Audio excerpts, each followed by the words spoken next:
When it comes to losing weight, there are a lot of misconceptions and myths out there. Not only can believing them derail your diet efforts, it can also mess with your health. This is why, to begin my course, I want to debunk the most common ones. This is to make sure you don't ever fall for false advice or false gurus again and can shed pounds safely and smartly. Keep in mind that there are many variations of the myths I'm about to debunk, but once you know the most common ones, these variations will be easy to spot. Myth number 1 is called the fat loss spot reduction myth. Spot reduction refers to the attempt to remove subcutaneous body fat stores from specific areas of the body by performing exercises that target those areas. For example, a person who has a lot of fat stored in their sides above the hips, so-called love handles, may use a side bend or an abdominal side-to-side twisting exercise in the attempt to burn those fat cells. Unfortunately, fat loss reality is a little different.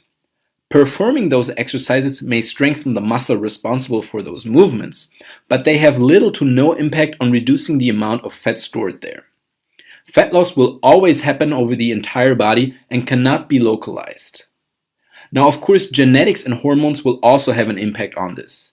Men tend to have more fat in the upper body, especially in the abdominal region, whereas women tend to store their fat in their hips, butt, thighs, and lower abdomen. So next time someone tries to sell you their ab workout to lose belly fat, keep in mind that when the body burns fat stores, it doesn't use the stores nearest to the muscles being flexed. Instead, fat from the entire body is burned. Training a certain muscle group may be a valuable exercise, just don't expect it to spot reduce fat. Myth number 2 is the myth that detoxing will help you lose weight.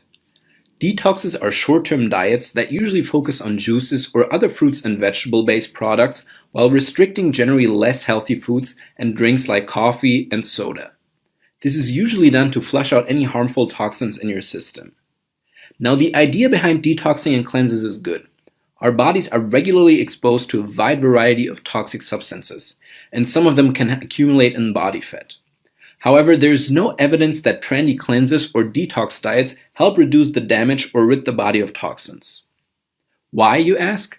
Because changes to your overall body require long-term changes to your diet and exercise regimen, and not just a week of drinking some trendy detox lemonade. In fact, drastically changing your diet can deprive your body of adequate calories and nutrition and make things even worse in the long run. This then applies not only to your health, but also to your weight loss efforts. If you severely restrict your daily calories and thus create a starvation diet, what you will be losing over the first few days is mostly water and glycogen.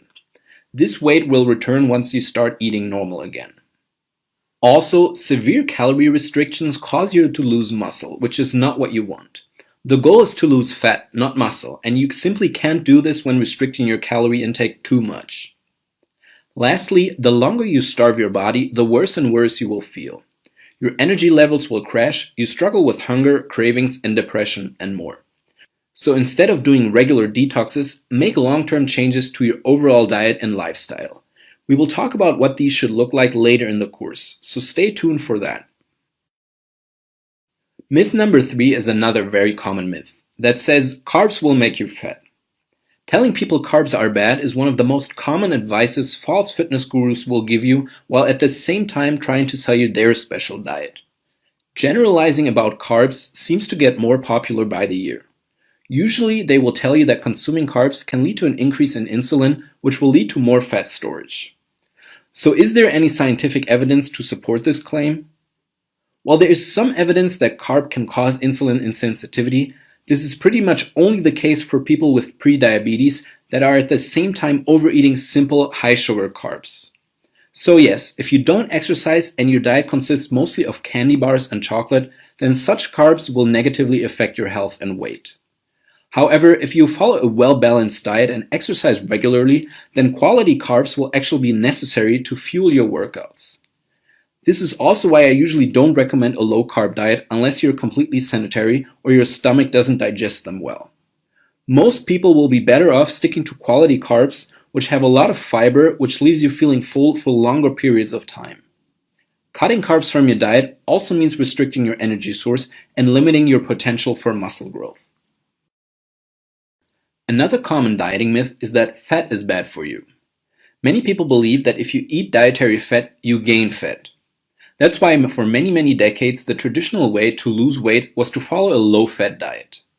Today we know, however, that eating fat doesn't make you gain fat unless it also leads to a long-term calorie surplus.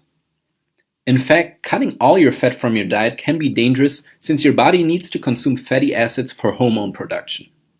Low-fat diets can decrease your testosterone production, so make sure to always get some omega-3 and omega-6 fatty acids. Also, many low-fat products actually contain more calories than their normal counterparts, which really defeats the purpose of cutting fat from your diet to lose weight. Then there's also the idea that saturated fats cause health problems. Now there is some truth to this because based on what we know today, large amounts of saturated fats might be problematic to the heart. However, there is no evidence that they are the direct cause of heart problems.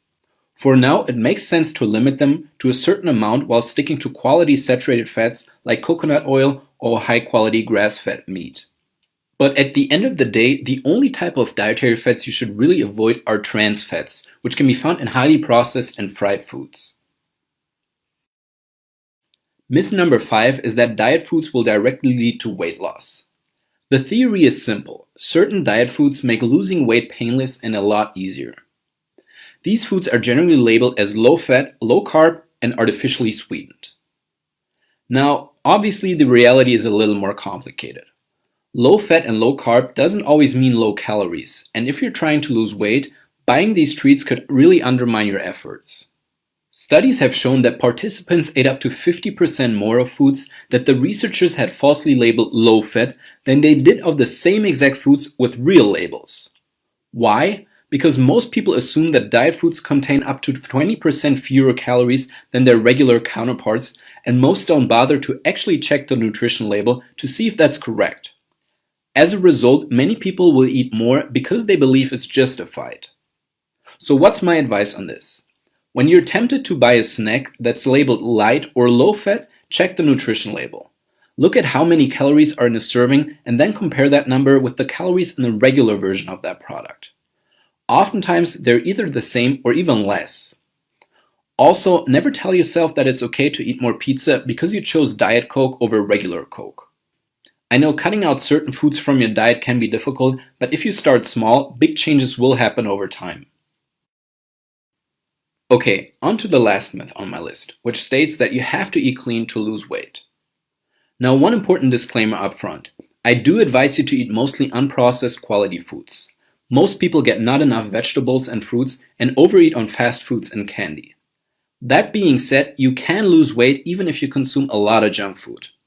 I will talk about this more in a later lesson, but what weight loss ultimately comes down to is calories in versus calories out. If all you eat is pizza, but your consumed calories are less than your body needs to maintain its current weight, you will lose weight. Vice versa, if you only eat healthy foods, but they add up to more total calories than your body expends, you will gain weight. Now, of course, the sweet spot is to focus on healthy foods while also being at a calorie deficit. But it's more important to understand the mechanism behind weight loss. It's not so much what you eat, but how much you eat.